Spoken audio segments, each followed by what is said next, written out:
Hello বন্ধুরা, আপুরা, আসসালামু আলাইকুম। কেমন আছেন আপনারা? আশা করছি ভালো আছেন। আমিও আল্লাহর রহমতে আপনাদের দোয়ায় ভালো আছি। আজকে আমি দেখাবো বাসায় বানানো আলু চিপস ভাজা ও মাখা রেসিপি। যে আলু চিপস রোদে শুকানোর ভিডিও আমি আপনাদের সাথে শেয়ার করেছিলাম, সেই আলু চিপস আল্লাহর রহমতে শুকিয়েছে।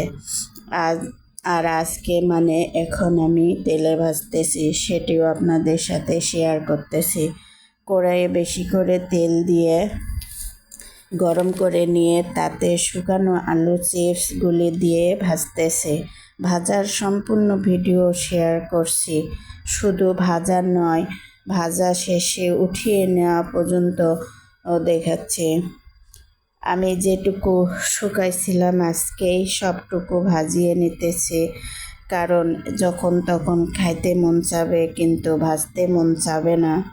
তাই তো সবটি ভেজে বক্স ভরে রেখে দেব, যখন ইচ্ছা তখন খেতে পারবো। আমার সবগুলি আলুর চিপস ভাজা শেষ। ও হ্যাঁ, আজকে আমি আবার এই যে দেখাচ্ছি, জালিতে সব ভেজে উঠে নিয়েছি। হ্যাঁ, আজকে আবার পেয়ারা কেটে রেখেছি, তেঁতুল দিয়ে তৈরি করে রেখেছি। পেয়ারা তেঁতুল দিয়ে মাখাবো। কেন মাখাবো জানেন? এই আলু চিপস তেলে ভাজা, আর তেলে ভাজা যে কোনো জিনিস খাওয়ার পরে একটু টক মিষ্টি ঝাল খেতে মন চায়, বা মজা বা ভালো দুটোই লাগে। যাই হোক, পেয়ারা তেঁতুল মাখার রেসিপি আল্লাহ সুস্থ রাখলে পরের ভিডিওতে শেয়ার করব ইনশাল্লাহ। এখন আমি আলুর চিপস একটি প্লেটে নিয়ে নিব। আজকে যে পরিমাণ খাবো সেই পরিমাণ নিচ্ছি। এরপর তাতে হালকা লবণ, অর্থাৎ পরিমাণ মতো লবণ দিব।